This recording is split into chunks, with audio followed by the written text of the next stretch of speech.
রাজু, রাত কিন্তু অনেকটা হয়ে গেছে। আজকের এ রাতটা বরং আমাদের বাড়ি থেকে যা ভাই। বড় রাস্তার বাঁশবাগানটা কিন্তু একদম ভালো না। ওখানে রাতে অনেক অদ্ভুত ঘটনা ঘটে। আরে, রাখ তোর ভূতের গল্প। আমার কাছে টর্চ আছে, আমি ঠিক চলে যাব। তুই কাল সকালে আসিস। চলি রে। রাজু হাঁপাতে হাঁপাতে চরম আতঙ্কে। কে কে ওখানে? প্লিজ আমার পিছু ছাড়ো, আমাকে ছেড়ে দাও। কতদিন হয়ে গেছে মানুষের রক্ত খাইনি, আজ তোর রক্ত খাবো। রাতের নিস্তব্ধতা, ঝিঝি পোকার ডাক, দূর থেকে পেঁচার ডাক ভেসে আসছে। একটি পুরনো সাইকেলের চেইনের একটানা চোরচোর এবং প্যাডেল ঘোরানোর শব্দ।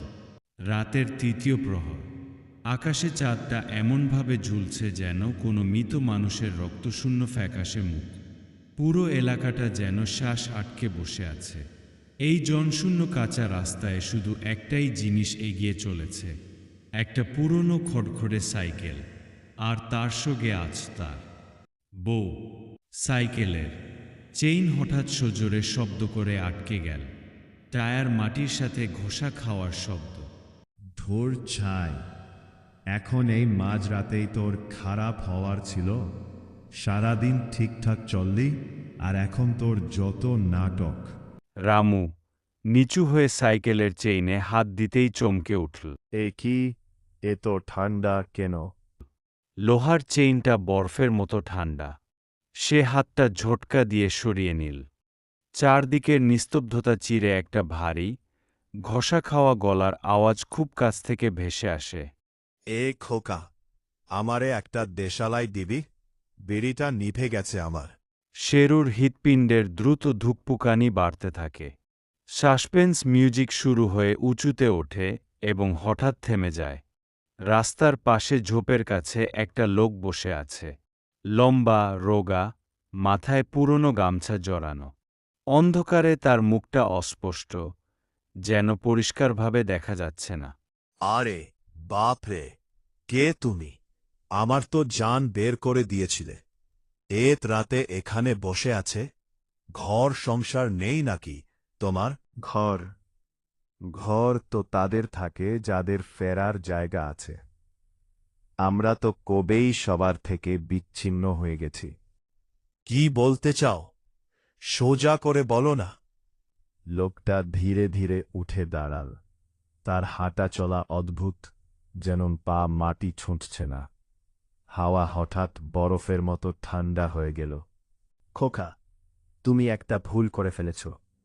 এই রাস্তাটা গ্রামে যায় না। এই নাও, আর আমাকে যেতে দাও। দেশলাইটা লোকটার হাতের এপার ওপার দিয়ে গলে মাটিতে পড়ে গেল। শেরুর গলা শুকিয়ে এল। তুমি ধরতে পারলে না কেন? কারণ আমরা ধরি না, আমরা শুধু নেই।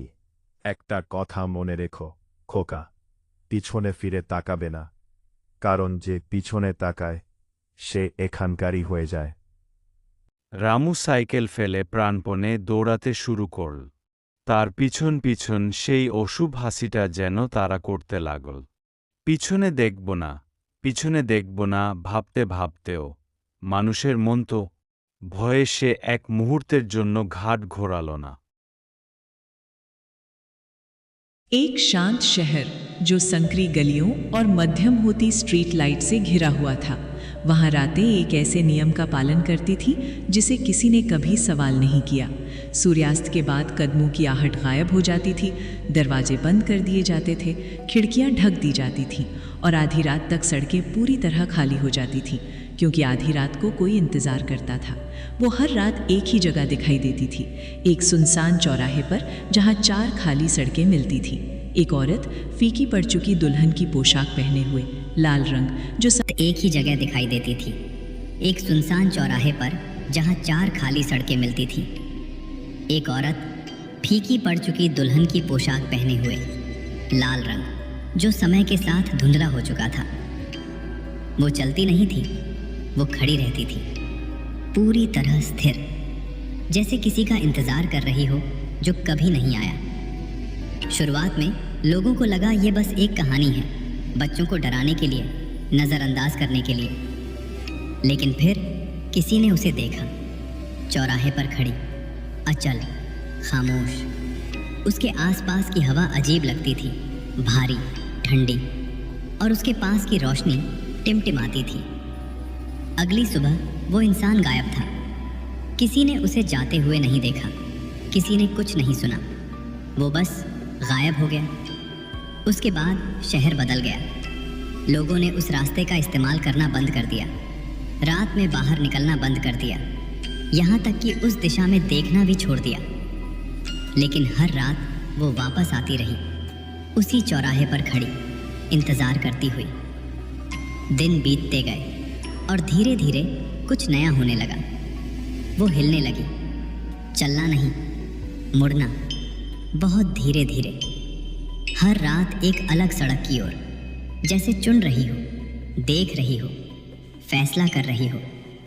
और जिस रात वो किसी सड़क की ओर मुड़ती, उस दिशा से कोई गायब हो जाता।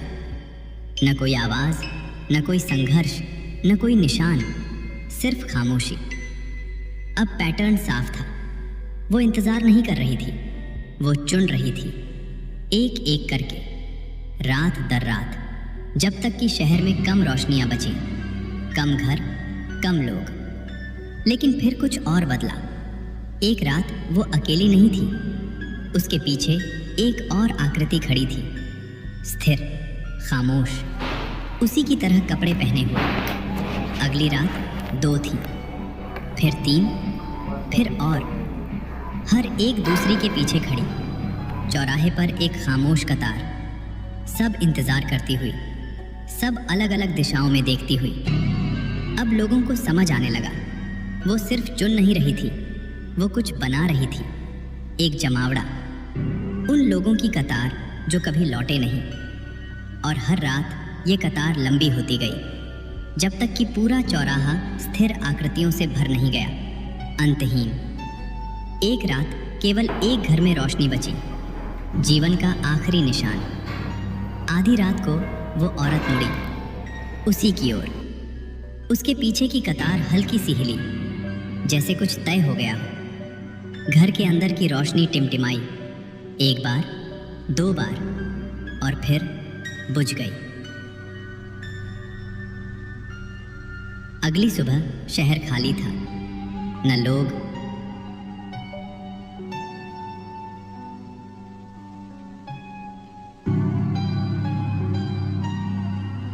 न कोई हलचल।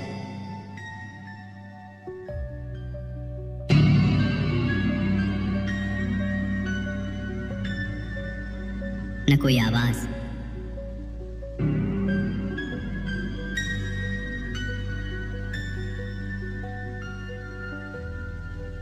सिर्फ चौराहा बचा था, और हर रात ठीक उसी समय वहां आकृतियां खड़ी दिखाई देती थीं, खामोश, अचल, अलग अलग दिशाओं में देखती हुई, इंतजार करती हुई।